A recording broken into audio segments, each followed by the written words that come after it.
Olá, criatura santa! Estamos aqui de volta com vocês e olha só, e hoje o programa Intimidade, esse podcast de hoje vai ser fantástico.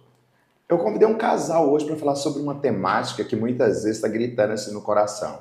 Eu não entendo muito, vou aprender hoje também, eu acredito que vocês vão aprender também um pouco. Hoje eu estou recebendo aqui a Thaís e o Mark, e eles são doutores em genética. Imagina, criatura. Meninos, bem-vindos, viu? Obrigada, padre. É um prazer para nós estar aqui batendo esse papo, falar de um assunto tão complicado, tentando descomplicar, Sim. né? Esse é o nosso objetivo, né? Tentar descomplicar um pouquinho. Só para íntimos. Uhum. Então eu vou adentrar a intimidade de vocês Sim. aqui hoje, viu?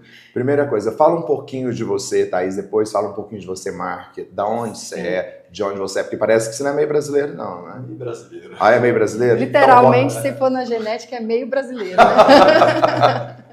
Então, nós somos pesquisadores, né? Somos um casal, né? A gente já pode falar essa parte.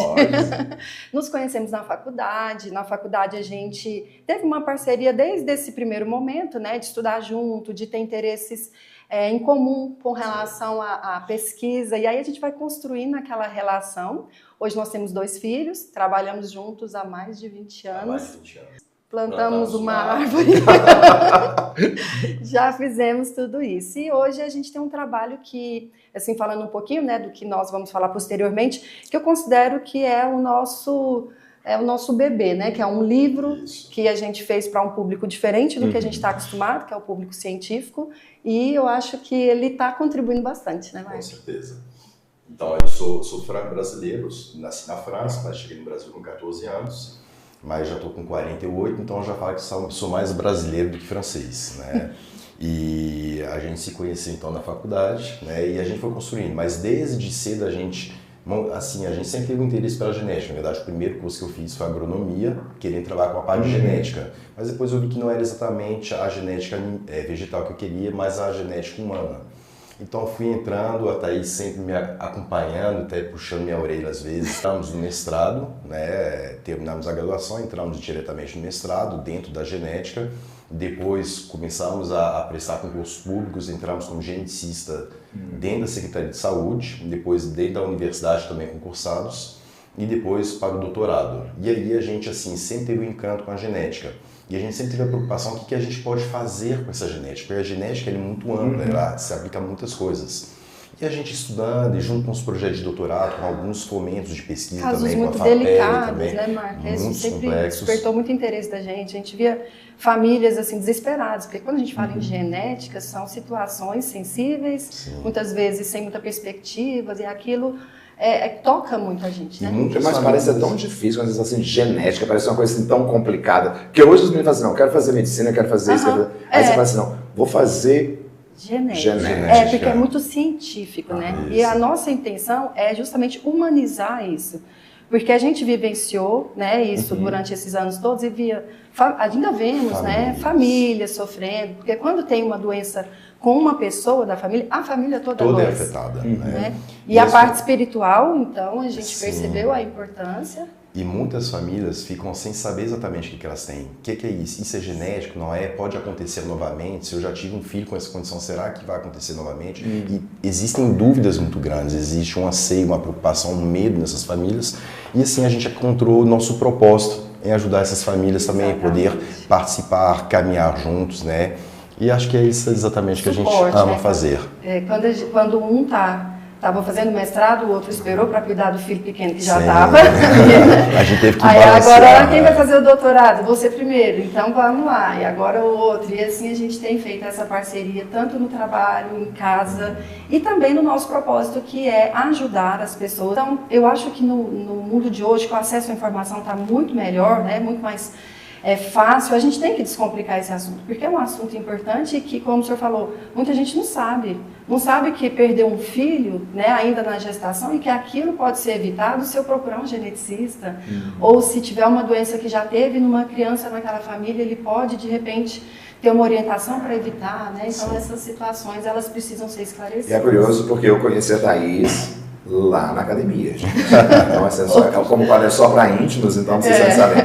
Conheci na academia e aí depois eu fui fazer uma avaliação, Verdade. um mapeamento genético, coisa que eu nunca tinha feito na vida, né? Sim. E aí foi aonde eu comecei a entender um pouco, quando você me explicava que as pessoas, às vezes, elas têm medo, né? Sim. Quando eu faço um mapeamento genético, eu posso descobrir possíveis, eu estou perguntando agora, possíveis doenças, posso evitar isso através de um tratamento? Isso, é exatamente isso. Eu falo que a gente não tem que assustar. Embora, né, e esse é o nosso trabalho, é tentar não assustar as pessoas com relação a essa informação.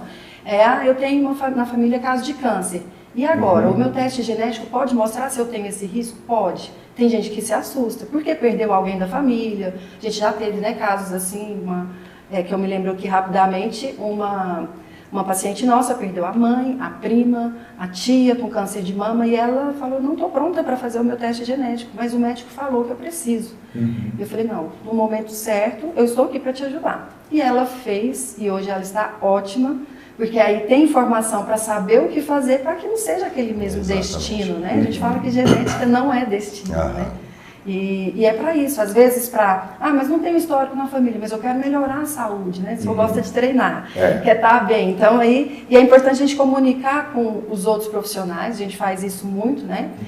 No caso, por exemplo, para treinos com personal, que vai saber o que é melhor para aquele caso, de acordo com o objetivo. Isso. E hoje com os painéis genéticos a gente consegue ter informação para praticamente tudo. Então tem informações para qual que é a melhor estratégia nutricional, qual que é a melhor atividade física de acordo com o perfil genético da pessoa, se a pessoa vai envelhecer, como que será o envelhecimento dessa pessoa, e as estratégias de suplementação, de tudo mais, para a pessoa conseguir, né, caminhar por mais tempo e com saúde. A parte comportamental, a parte neurológica.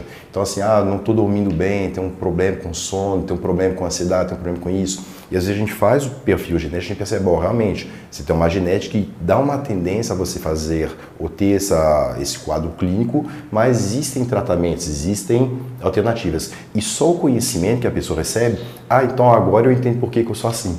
Então isso é muito bom, é um autoconhecimento. Isso também a gente tem percebido nos atendimentos. Eu escutei isso também já de uma pessoa. Para mim isso foi um autoconhecimento. Eu agora sei como o meu corpo responde, eu sei por que isso acontece e eu entendi que tenho que fazer. Isso para nós é Sim, muito e existe até algumas situações que pegando essa informação genética, eu lembro até de um caso de uma senhora que tinha um quadro neurológico, vamos colocar assim, e nos painéis verificou que tinha uma participação genética do pai dela. E ela conseguiu perceber que, agora eu consigo entender por que meu pai era assim. Né? Então, a informação é muito importante. A pessoa consegue se entender, sou assim, não é culpa minha, tira um pouquinho a culpabilidade que muitas vezes acontece. Agora eu acho curioso porque nesse mundo, por exemplo, da genética, às vezes, não sei se é essa a palavra correta, mas às vezes parece que existe um certo preconceito, no sentido assim, parece que estão mexendo numa coisa que é de Deus, parece que estão querendo manipular alguma coisa ali que foi Deus que colocou. Existe esse diálogo entre a fé, entre a ciência, porque eu sei que vocês são cristãos, que vocês professam a fé de vocês, como que vocês veem isso? Sim, tem muita essa preocupação. Hoje existem algumas terapias novas, principalmente quando a gente fala de terapia gênica, que é uma tentativa de modificar o gene de uma pessoa. Por muito tempo no Brasil isso aqui estava muito longe. Se a gente olhar alguns países da Europa, por exemplo, na França, tem um centro lá chamado de Geneton, que já trabalha com terapia gênica para algumas doenças graves, igual distrofias musculares, que o paciente vai tendo uma fraqueza muscular progressiva com 20 e poucos anos, quando é Duchenne, a pessoa vem a óbito, que até hoje não tinha cura e não tinha tratamento nenhum. Então, criar um mecanismo de tentar corrigir o defeito genético do paciente. Só que quando essa informação chegou no Brasil, tinha muito problema em cima disso. Que assim, vocês vão mexer na genética da pessoa, isso aqui só Deus poderia, você está mexendo no íntimo da pessoa, no interior da pessoa, né? Vocês estão brincando de Deus às vezes. E a gente sempre assim, uma perspectiva que é muito minha pessoal, fala assim, se Deus deu as ferramentas, né, a gente tem que utilizar da melhor forma possível para as pessoas que precisam dela. Né?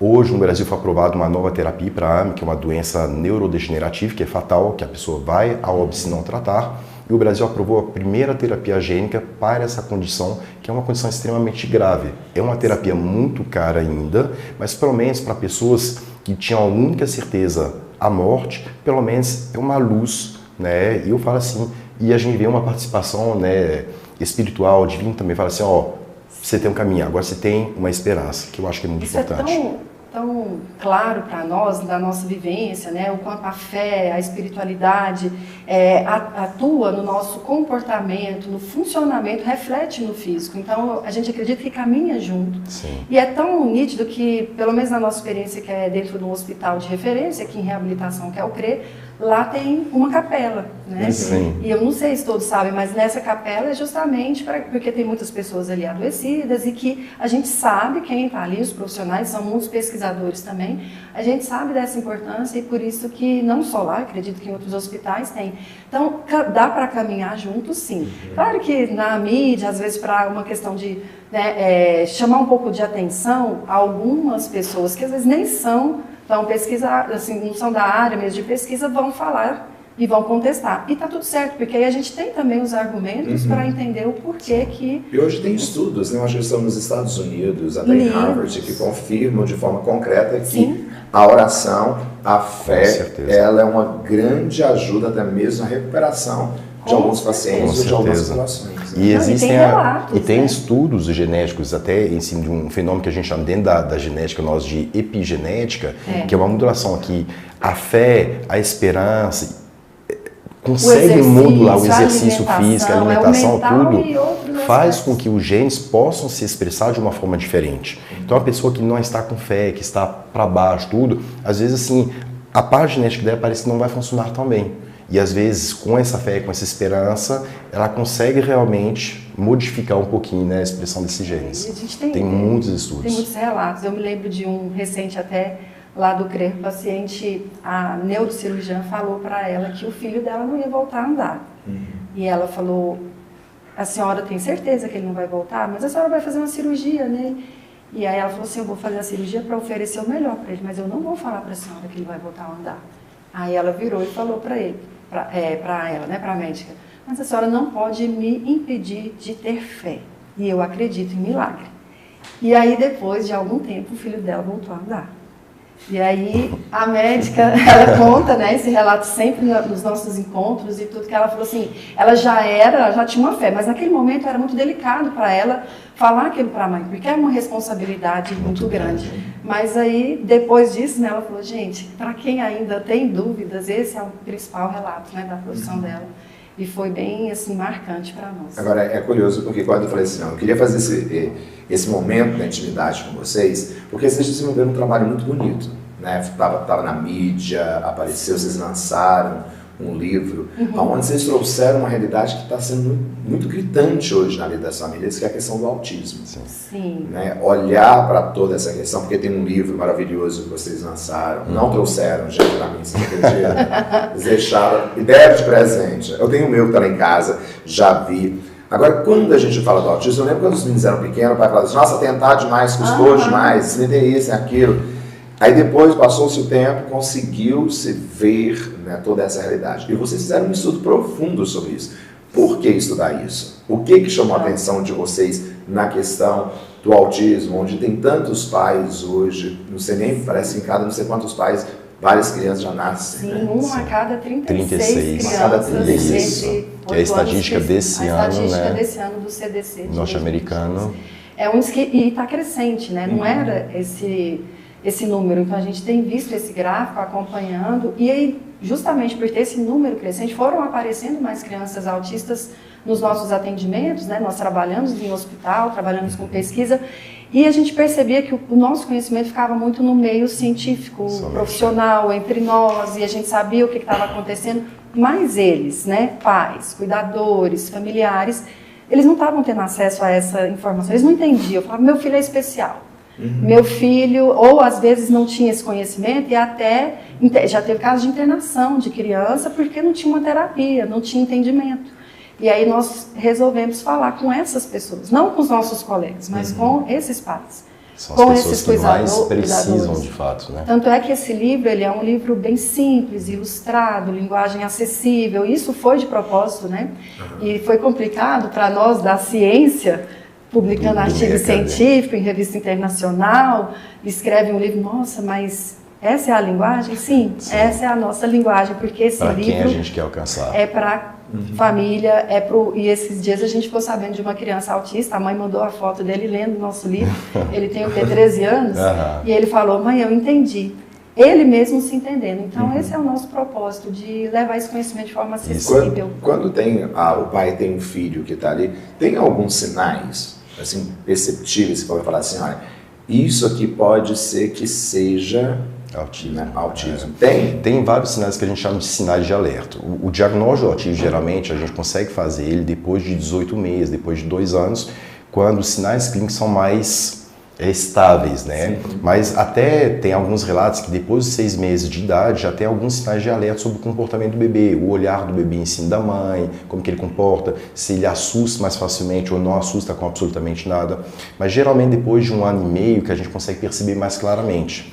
E muitas vezes até nos questionários que tem padronizados hoje, a gente pergunta para os pais, seu filho costuma apontar para o objeto, seu filho costuma imitar, por exemplo, manda beijinho, ele imita, dá tchauzinho, ele dá tchauzinho, ele responde estímulo, ele é muito assustado, muito calmo, anda na pontinha dos pés, tem balanço de mãos, fica girando o corpo. Então tem alguns sinais que a gente chama de sinais de alerta, mas a gente tem que tomar muito cuidado porque às vezes cada pessoa, dentro da complexidade do que nós somos, cada pessoa pode ter uma característica diferente, né? É única. Então, às vezes, uma criança pode ter um componente e não ter o outro, né? E não está somente associado a falar, por exemplo. Tem criança autista que fala, tem criança autista que não fala. Tem criança autista que tem um QI mais elevado, tem criança autista que tem um QI dentro da faixa de normalidade, um pouquinho abaixo. Então, é muito variável, clinicamente, né, para cada criança. Então tem que ter um olhar de um profissional habilitado, colocar questionários padrões e tentar fazer o rastreio da melhor forma possível. Mas tem esses sinais que são os mais comuns mesmo.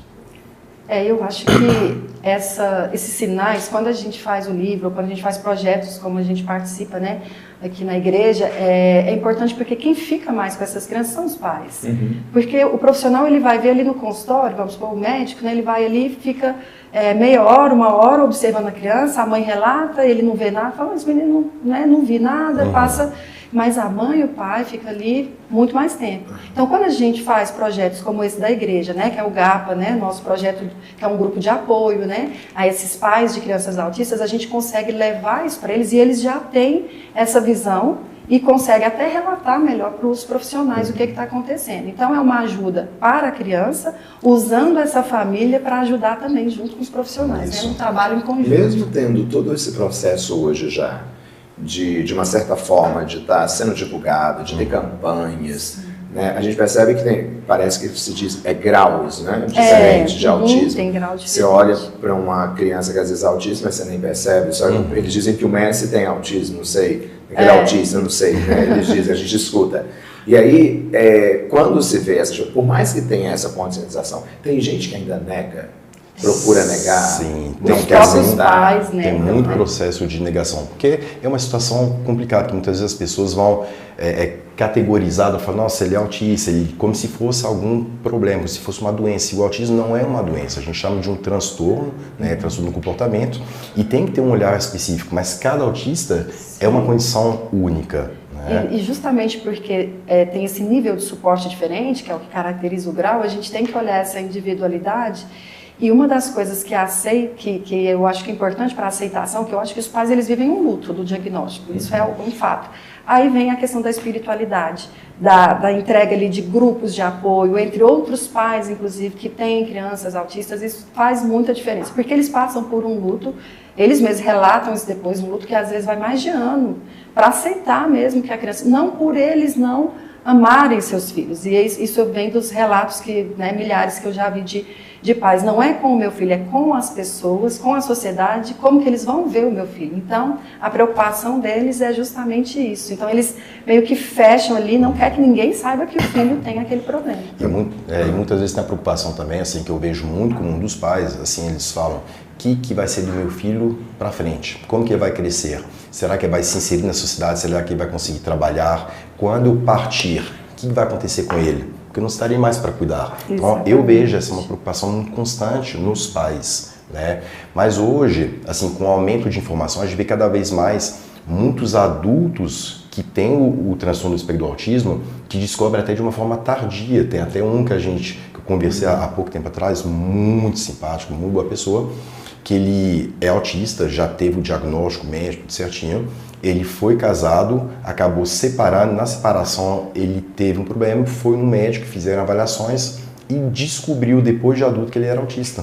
Ele conseguiu se entender, a ex-mulher conseguiu entender por que ele agia dessa forma, muito mais sistemático, muito mais sério, tudo. Uma pessoa muito inteligente, mas sempre com padrões. Então, às vezes, não expressava do jeito que o parceiro queria que a pessoa se expressasse tudo, mas é o jeito que a pessoa é. E a gente tem que entender para poder aceitar.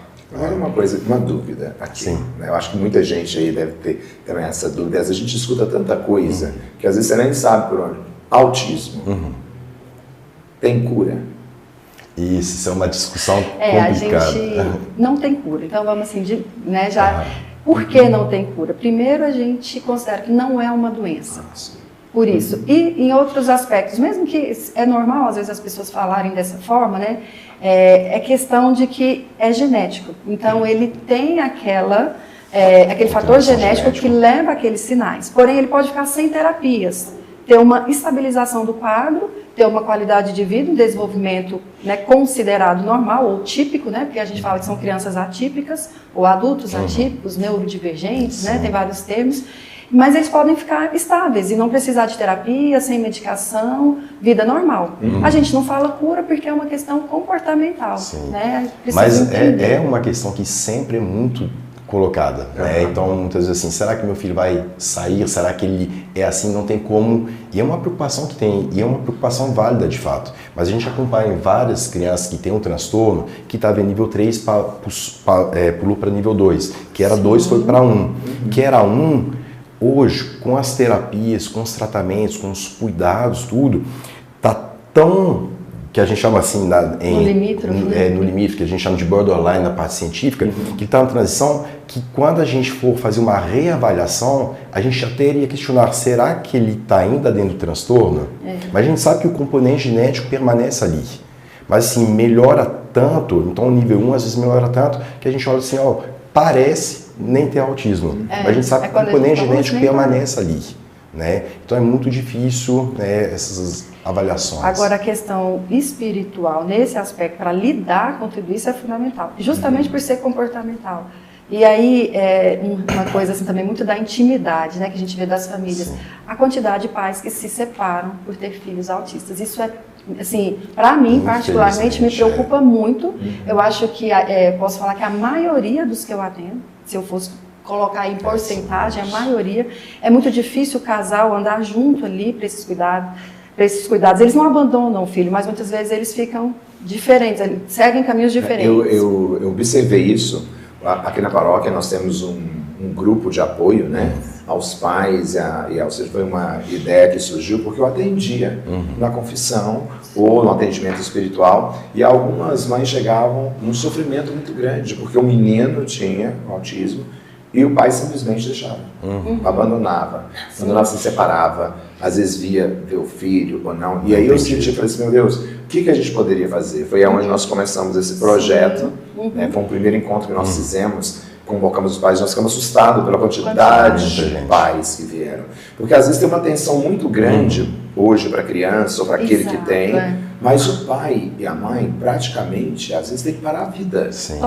Totalmente para ficar ali naquele cuidado. E aí, você lembra quando nós fizemos esse encontro, o pessoal falava assim, gente, foi tão bom para nós, foi um refrigério, foi algo que... Porque eles também necessitavam ser cuidados, né? E acolhidos. Exatamente, e aí quando eles mencionam essa questão da separação, você vê que desfaz a família. A criança precisa tanto daquele apoio, a criança ela tem a referência do pai e da mãe, mas eu percebo que o pai tem uma dificuldade, às vezes, com exceções, é claro, de lidar. Maior.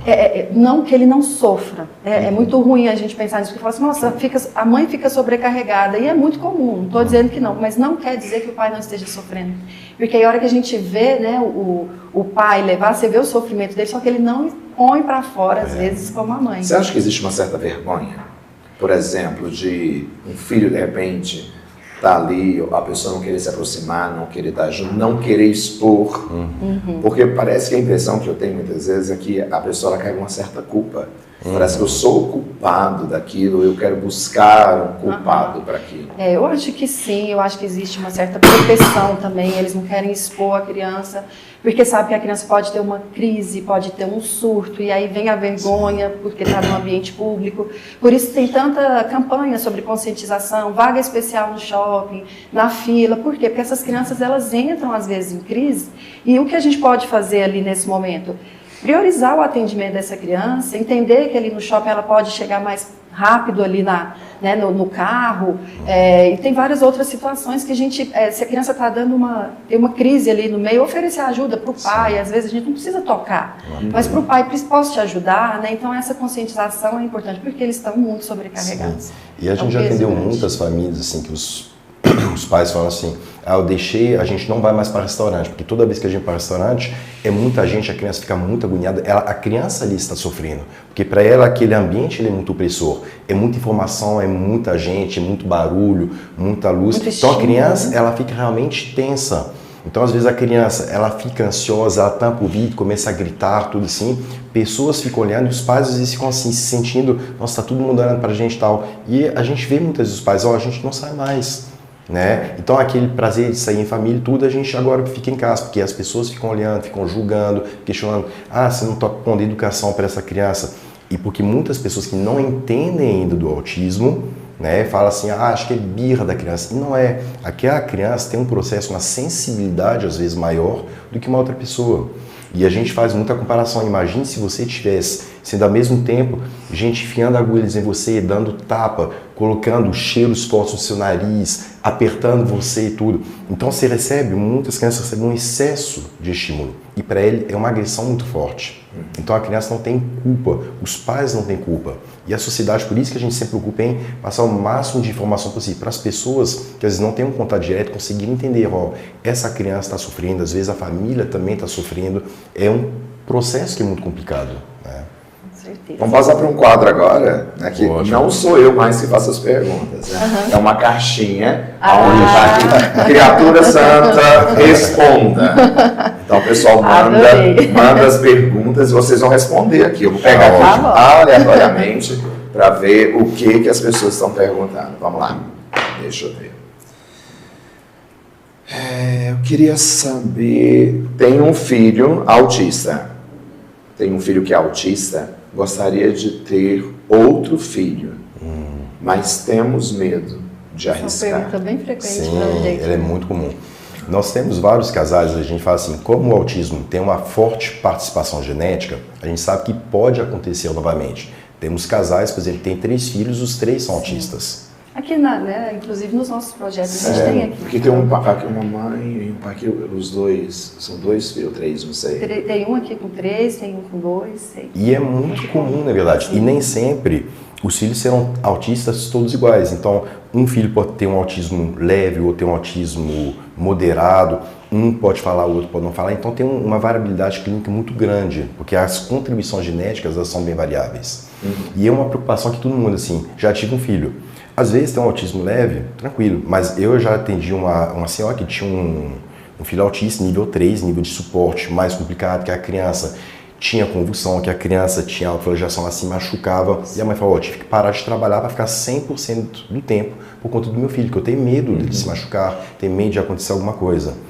E ela queria ter outro filho. Será que pode ter um outro filho com essa condição? É bem complicado, porque o risco tem, para cada tipo de gene, a gente sabe que o risco ele vai ser maior ou menor. Mas o mapeamento genético, ele mostra ajuda. Isso? Mostra ou ajuda? Um risco, um score, vamos dizer assim, né? Não é preciso, porque pode ter interação com o ambiente, mas mostra e aí em torno, de acordo com a literatura, uma média de, depende se já teve 1 ou 2 filhos, mas de 15% na média, sim, aumenta um pouquinho, mas isso não quer dizer que é determinístico. Isso. Né? E hoje, nos testes genéticos, por exemplo, tem uma síndrome chamada síndrome do X frágil, que é uma síndrome que associa muito à deficiência intelectual. Sim. E a gente sabe que quase a metade dos pacientes com X frágil tem também o transtorno do espectro do autismo. Então, hoje, existem empresas especializadas que conseguiriam até, em laboratório, selecionar um embrião que não teria esse gene alterado, que reduziria muito o risco do transtorno também, né? Só que, obviamente, a gente tem que pensar muito a questão de ética, a questão de legalidade, o cuidado sobre... Sim. Porque a gente está falando quase que de uma prática eugênica, né? É certo você selecionar um embrião? Qual critério é utilizado para fazer essa seleção? Será que uma criança, por ter uma condição genética, seria uma criança pior do que as outras? Então, existe um limiar muito sensível, muito polêmico nesses quesitos. Olha só, aqui tem outra pergunta aqui. Vocês são pais, Sim. cristãos, vivem a fé de vocês. Tem uma criança, uma filha que ela coloca que é autista. E o marido simplesmente abandonou toda a família. Nesse caso, né, como enxergar toda essa realidade? Agora eu estou perguntando para vocês como pais. Né? Sim.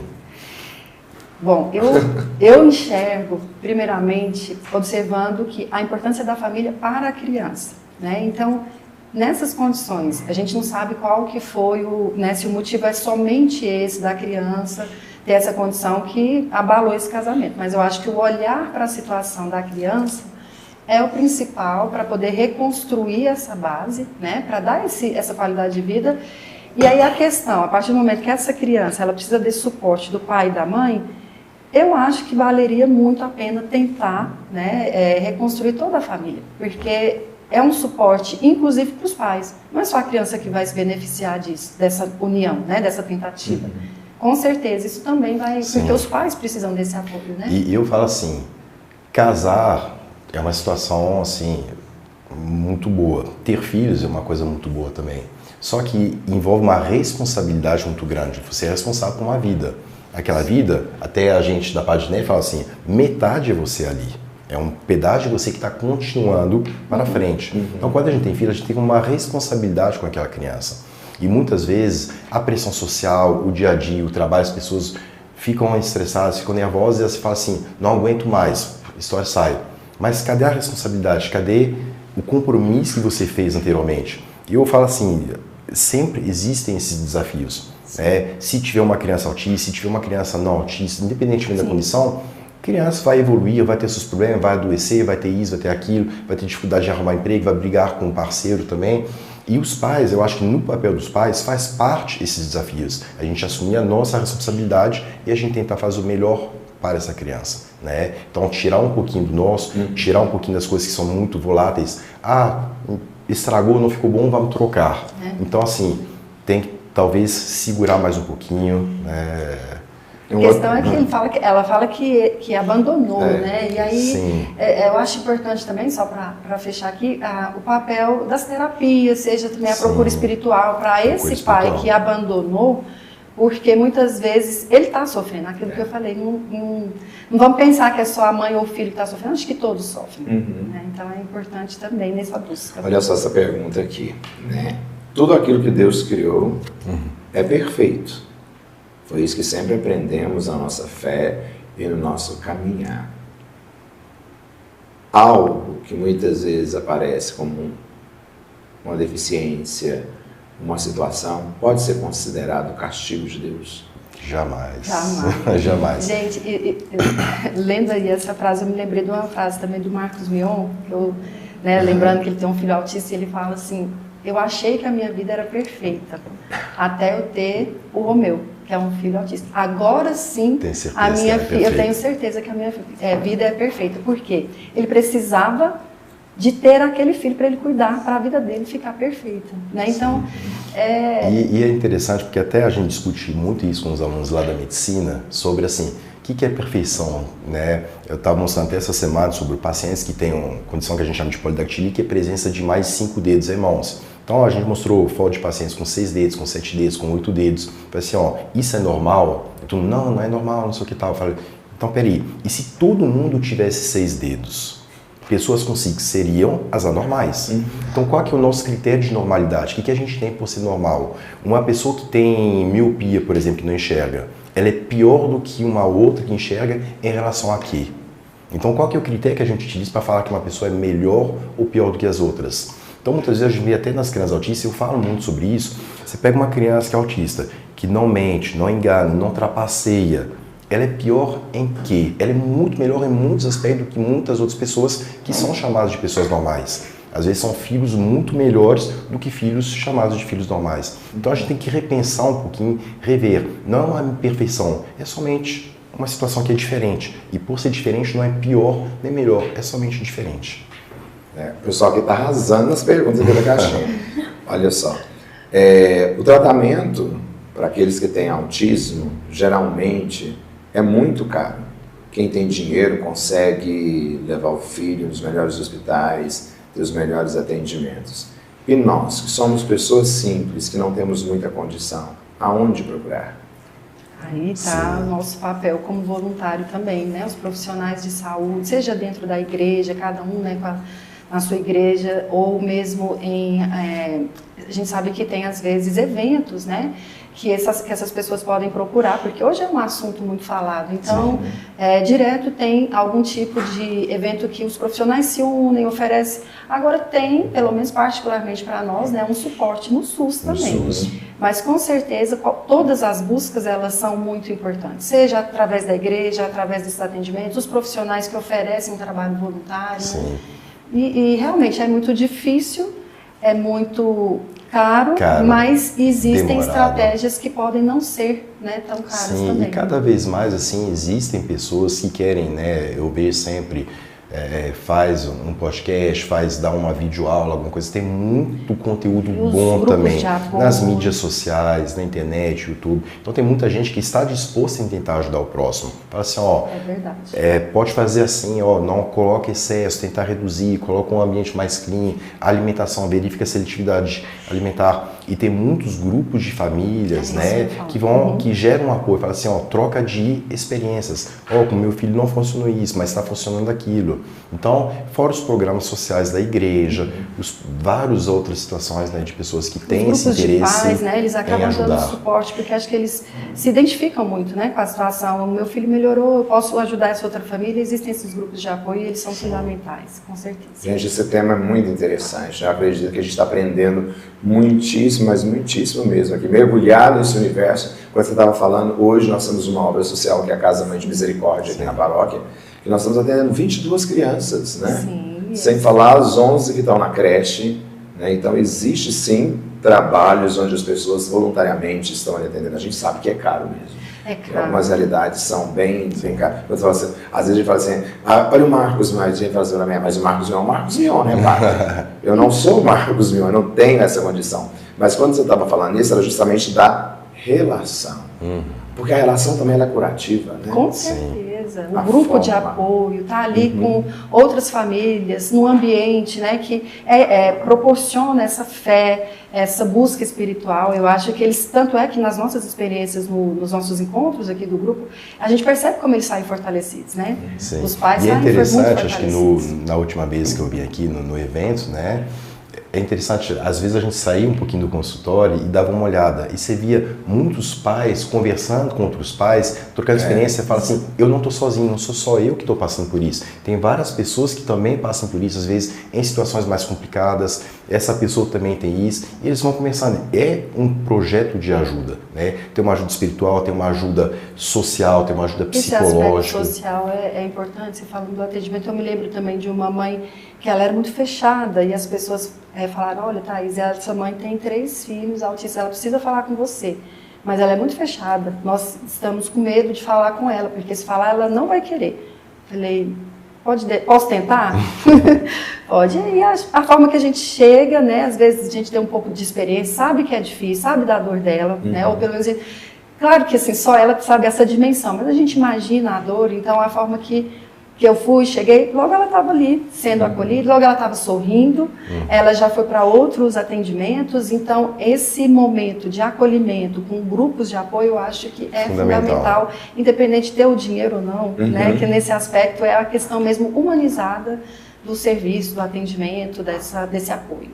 Tá vendo, né, criatura santa? Então tem sim possibilidade de a gente fazer uma série de coisas. Me conta agora do livro. A gente está quase terminando aqui. Me fala do livro. Vocês lançaram um livro. Sim. Vocês estão na internet. Eu sempre estou vendo ali os comentários. Hoje vocês fizeram um post lá, né, colocando sinais, colocando um monte de coisa no seu Instagram, estava acompanhando. Esse livro surgiu por quê? Certo. Então, assim, um propósito nosso de levar conhecimento. Nós somos professores, somos né, pesquisadores, já escrevemos muito sobre genética em vários aspectos, só que sempre numa linguagem muito mais profissional e científica. Então, o objetivo é chegar até as famílias, né, com esse livro, chegar às pessoas que precisam saber mais do autismo, precisam conhecer não só da genética do autismo, embora esse seja o nosso foco de trabalho, mas a importância do cuidado em todos os aspectos, o espiritual, o cuidado médico, o cuidado com a família, né? Então, a gente tem feito isso e tem mais livro que está chegando, a gente não para tem também. Mais. E muitos pais chegavam para a gente assim, querendo saber um pouquinho mais, mas o doutor falou que meu filho tem autismo, mas o que é esse autismo? Né? O que vai acontecer? Como que vai progredir? Existem outros exames? Tem outra coisa? E o tempo todo, se a gente for pegar assim, não, eu vou te passar um artigo científico para você ler, a pessoa vai pegar e vai ficar totalmente perdida, né? Então, a gente conversando, falando, não, vamos fazer alguma coisa para ajudar, que isso era uma demanda que era constante. Então, vamos fazer uma linguagem, o que é o autismo, como que foi descrito pela primeira vez, quais que são os critérios para falar que realmente uma criança tem autismo, qual que é a base genética disso, o que existe que pode ser feito frente a essa condição clínica. Então, é como se fosse um manual mais acessível para as pessoas. Fizemos também um outro livro em parceria com o Dr. Tiago, né, Simplificando o Autismo, é um médico de São Paulo. Importante, tem um filho autista, então ele é uma referência em vários aspectos, como pai também, família, e ele convidou vários outros profissionais do Brasil, e esse trabalho foi fundamental, porque aí cada um fala de uma área. Como que é a alimentação do autista, tem como que é a nutricionista, psicólogo, terapia ocupacional, estão contribuindo, que é um livro né, muito bom, que inclusive foi colocado como best-seller, já né, está em recentemente. menos de 2 meses, né, já virou best-seller, e ele realmente é mais um orgulho nosso de fazer parte de forma multiprofissional. Acho que isso é fundamental, né? Ver todos os aspectos, né, que envolvem. Então, olha só, tem um livro deles maravilhoso. Como a intimidade eles não trouxeram para mim, vocês viram que eles não trouxeram o livro para mim. Eu queria mostrar para vocês o livro. Mas a gente pode deixar o endereço? Pode. Aí nós vamos fazer o seguinte, você vai deixar o endereço, nós vamos colocar aqui embaixo para vocês também, para vocês irem lá no Instagram, ver, pode pedir o livro por lá também. Pode também, tem o link, a gente entrega em todo o Brasil, então lá no link já vê um pouquinho sobre o livro, coloca seu endereço, então a gente deixou bem acessível para chegar em todos. Então nós vamos deixar aqui, ó, depois vocês entram lá, já vão lá, cutuca, depois eu mostro o meu livro para vocês. Agora eu vou entrar num outro quadro que é uma intimidade sobre mim. Vocês falaram tudo sobre essa concepção do autismo, a gente já mergulhou nisso, depois a gente pode aprofundar, a gente poderia ficar aqui horas e horas falando sobre isso, né? Não é? Porque tem tanta coisa. Mas agora eu quero, esse quadro chama Uma Intimidade sobre Mim. Eu preciso que você me conte uma coisa dele que ele faz, que só você sabe, e uma coisa que ela faça que só você sabe. Quem começa? Pode começar. As damas primeiro. O que ele faz?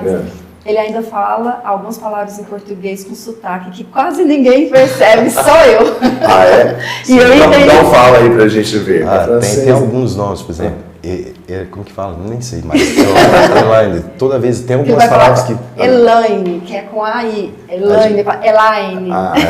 Já vem aí tem o pão, né? Quando eu tô mais cansado, alguma coisa assim, parece que fica um pouquinho mais forte. As pessoas falam, nossa, mas ele não parece francês, já mora aqui até, não vejo sotaque, não sei se vocês perceberam. Eu falei, tem sim.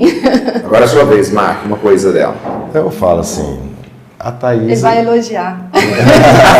Sempre elogia. Eu falo assim, é perfeita, ela é carinhosa, ela é uma pessoa muito focada, muito determinada, né? Eu falo assim, muito do que eu sou hoje foi, né, graças a Thaís. Ela sempre falou assim, não, foca, vamos fazer mestrado junto? Vamos fazer um doutorado? Vamos prestar concurso? Vamos. Então, uma pessoa assim, muito focada, muito direcionada, muito objetiva, né? Eu acho que não tem... não, tá muito pesado. Fala assim, não, a Thaís ronca, ela conversa à noite, né? De vez vira e mexe ela conversa, né? Esses dias está começando. Então é isso. Conversando um pouquinho, cozinha bem. Cozinho bem? Ó, tá vendo? E agora eu queria que vocês deixassem uma mensagem para as pessoas agora que estão nos escutando. Dentro de tudo aquilo que a gente conversou, a gente brinca um pouco, a gente pega as perguntas das pessoas, mas são assuntos tão sérios, né? Que a gente vai tocando, porque a gente toca vidas, né? Toca a realidade. O que vocês deixariam, assim, de mensagem para esses pais, sobretudo hoje, que estão enfrentando essa luta, essa batalha essa vivência com os seus filhos, né, com o autismo. Sim. Eu acho que a primeira coisa é compreender, né? Buscar ajuda, buscar apoio, tanto um apoio espiritual, buscar a fé para compreender assim os propósitos realmente, né? Por que isso aconteceu? Eu acho que tudo gera crescimento. Né? Muitas vezes as pessoas ficam com medo de entender, com medo de buscar. Mas quando você busca, você entende, né? A gente sempre fala que a verdade liberta. Então eu acho que a pessoa precisa receber essa informação, compreender, né, exatamente o que está acontecendo, e isso só pode realmente ajudar, né, a família. Tentar entender e compreender. Assim, quando a gente começou falando sobre fé e ciência, né? Antigamente as pessoas falavam que o cientista, ele é muito cético, né?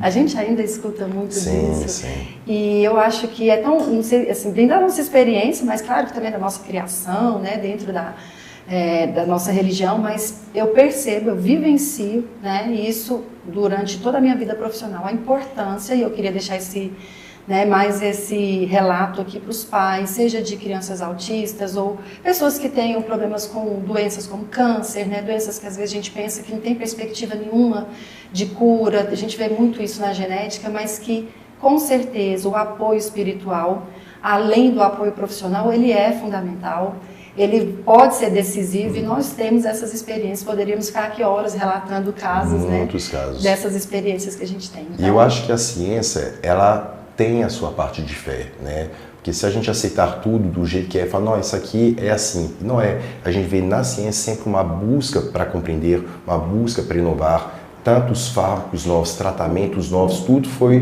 buscado porque uma pessoa teve fé e acreditou que seria possível fazer a diferença, né? E a gente vê igual no filme Olho de Lorenzo, falaram assim, essa adrenoleukodistofia, essa doença não tem cura.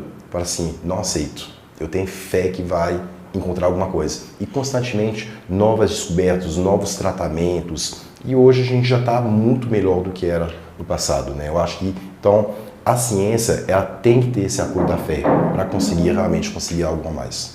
Podemos caminhar juntos, com certeza. Sempre. Gente, olha que coisa mais linda. Eu acho que a gente vai ter que voltar de novo aqui para aprofundar outros temas. Você falou de câncer, as pessoas às vezes falam tanto. Hoje nós falamos sobre autismo, a gente pode voltar depois para fazer um programa justamente falando sobre isso, tantas pessoas enfrentando. Vocês não trouxeram o livro para mim, mas eu trouxe o livro para vocês. Lá na academia eu não levei, porque eu estava esperando a vinda de vocês dois aqui. Sempre um novo livro, Intimidade, Deus, eu e o outro. Nós somos fãs. São 155 reflexões aí para vocês depois meditarem um pouquinho e rezarem. Coisa boa. Muito obrigada. Obrigada mais uma vez por nos receber aqui, né? Por ter esse carinho com a gente. Permitir que a gente fale um pouquinho de tudo isso. Eu fiquei muito feliz, viu, de tê-los aqui e espero que a gente se encontre mais vezes para falar com esse povo de Deus. Só chamar. Povo Santo, olha só, hoje a Intimidade trouxe essa experiência tão linda da graça e do amor de Deus na nossa vida. Então, compartilhe, mande para alguém, faça chegar no coração de uma pessoa que possa ser transformada por esse momento tão especial. Um abraço, fique com Deus. Obrigado.